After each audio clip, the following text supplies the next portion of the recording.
領域展開。無料空所。 What's up, YouTube? It's your boy Spatcho here, and I know it's been a while since I made one of these videos, but you guys know I had to, alright?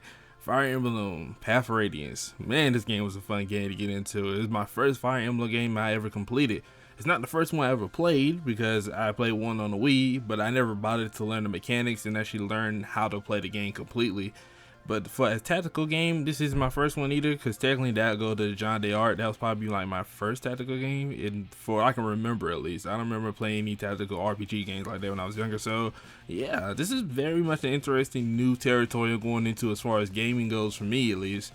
And I'm having a lot of fun playing this game, you know. Well, I had a lot of fun playing it because I don't complete it now, so you know, it definitely was a good story. I kind of saw where the story was going because, I mean, don't get me wrong, the story was great, but I can predict where the story is going now.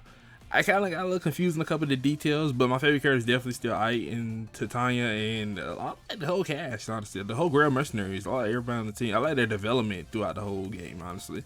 I like everybody grew, and especially Ike. Ike's development is my favorite, honestly. How he just went from the shrimp of the group, you know, the little brother of the group who really just wanted to prove himself to his father, to all the other mercenaries in the group, you know, showed that he had what it took to be a swordsman, to be a mercenary. That's all he wanted to show, is that he can take care of himself, show that he can really lead when the time comes for it. But of course, Ike's case here, he didn't think it would be so soon, alright? So if I even get any further into this, I'm gonna let you know, spoilers if you haven't played Fire Emblem Path of Radiance. You should try it out, it's a really great game. I found this game just by chance when I was looking through a lot of my game files I had, so that's not running across it. And I tried it out because I was like, I never played a Fire Emblem game, you know, not one all the way through. And I was like, I'm gonna do that. I'm gonna take this one and I'm gonna play it all the way through.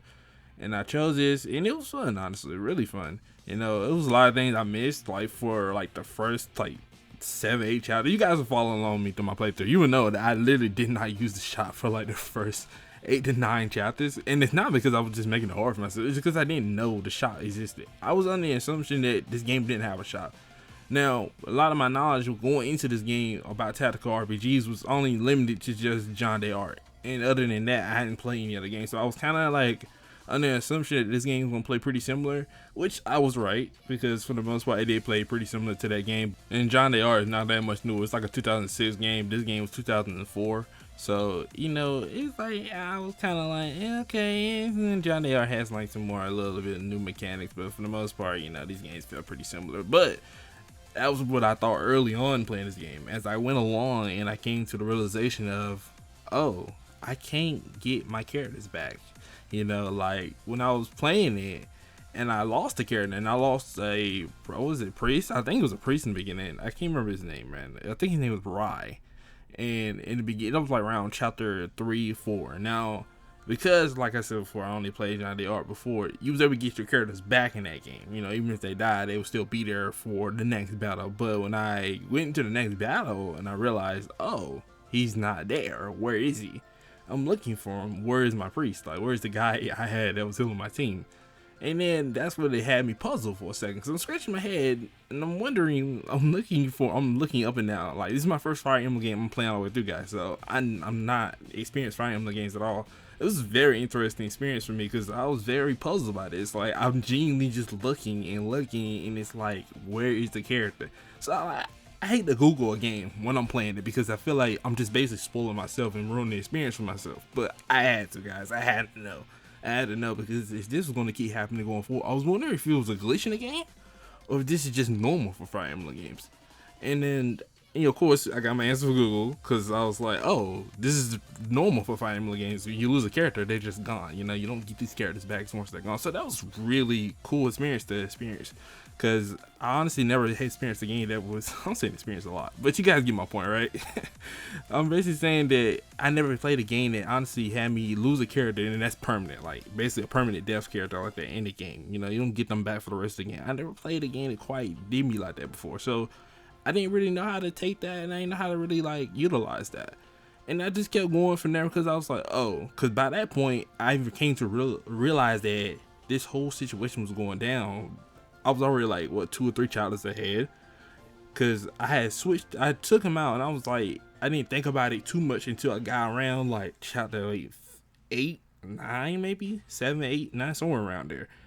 And then I was like, well, I'm a little too far ahead in the chapters. I had a previous save I could have went back to that could have gotten back, but I was like, I'm not going all the way back now.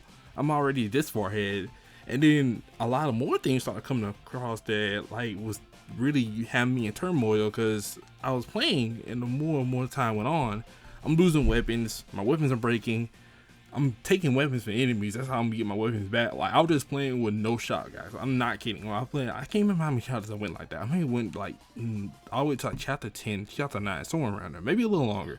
I know it had to be around chapter 10 somewhere that I finally came across the actual shop, because I was thinking this game didn't have a shop because I couldn't find it. I'm being an idiot, you know, Spectre's being an idiot here. I just overlooked it.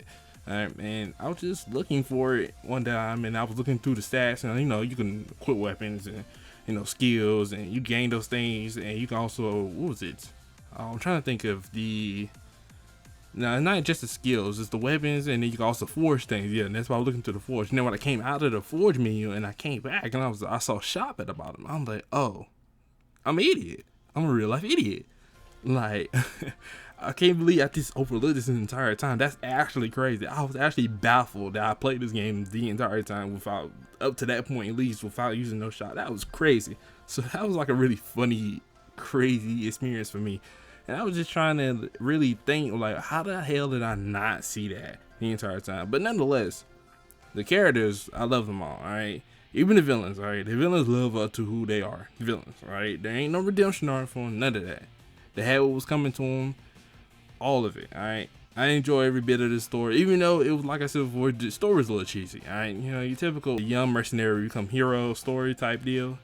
You know, like, you guys, I've seen a lot of anime, seen a lot of media, you know, I've seen a lot of movies, alright? I kind of seen these stories before. I read a lot of manga. I read a lot of mangas. It's like, I've been through these little stories like this before, so unfortunately for me, I kind of can see where these plot points were going early on when I stopped playing. But I was surprised by a couple of twists and turns. Like Seraphim, I didn't expect him to be such a high-ranking person in the Begnian Kingdom, especially that was the place we was heading towards, so I didn't expect him to be all the way up so high-ranking. And then when you also had to deal with all the other races that was coming into play, like the Lagoos, but then the Lagoos had their own, like the beast, and you had like the birds, the crows, and then the Seraphims.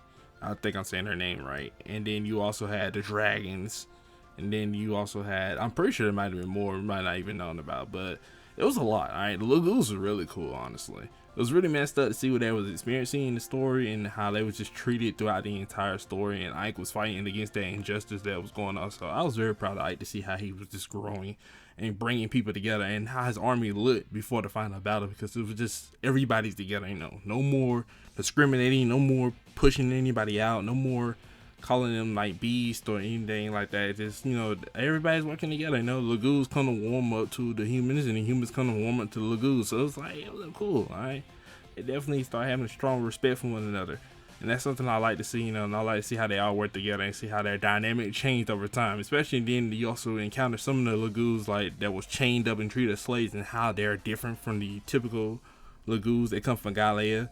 They also have been like kind of raised different in how they interact with one another. So it was a lot of different interesting dynamics. That's my favorite part of this game. The dynamics between the characters, how they interact with one another, is definitely one of my favorite parts in this game, because it's just interesting how they change over time compared to the beginning of the game, and then the middle, and then towards the end, and how everybody views one another.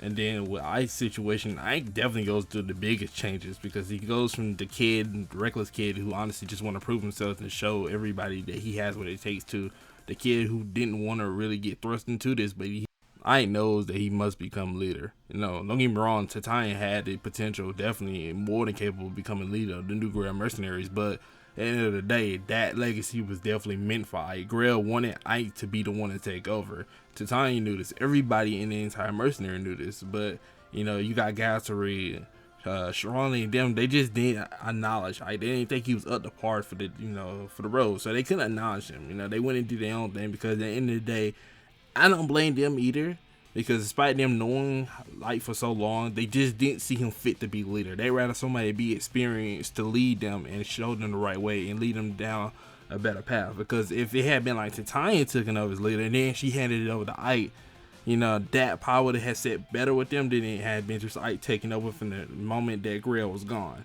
You know, that was definitely something I can understand from both sides, and I think that also is a great part of the story, is that you can understand both perspectives of a lot of characters, because they have arguments and disagreements on a lot of things, but these characters, some make great points, some of them come a little weaker on the other side, but then you have a conversation that can be like, this guy makes a great point, this guy makes a great point, okay, I can see both sides, all right?